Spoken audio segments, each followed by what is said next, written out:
الحمدللہ رب العالمین والصلاة والسلام علی سید المرسلین اما بعد۔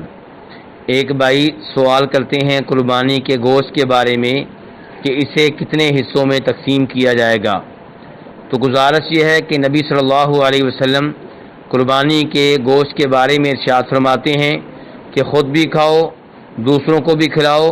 اور ذخیرہ بھی کر سکتے ہو۔ دوسری طرف قرآن حکیم میں اللہ تعالیٰ فرماتے ہیں فَكُلُوا مِنْهَا وَأَطْعِمُوا الْقَانِعَ وَالْمُعْتَرَّ کہ قربانی کے گوشت میں سے خود بھی کھاؤ اور ان لوگوں کو بھی دو جو مانگنے کے لیے آتے ہیں، فقیر اور مسکین ہیں، اور انہیں بھی دو جو قناعت کرنے والے ہیں، یعنی کہ مانگنے کے لیے نہیں آتے۔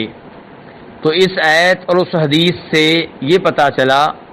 کہ بہتر ہوگا کہ قربانی کے گوشت کو 3 حصوں میں تقسیم کر لیا جائے، ایک حصہ اپنے پاس رکھ لیا جائے اور ایک فقیروں اور مسکینوں کو صدقہ خیرات کے طور پہ دیا جائے، اور تیسرا حصہ ان لوگوں کو دیا جائے جو فقیر اور مسکین نہیں ہیں لیکن انہیں تحفہ کے طور پہ دیا جائے، ہدیہ کے طور پہ دیا جائے، مثال کے طور پہ رشتہ دار،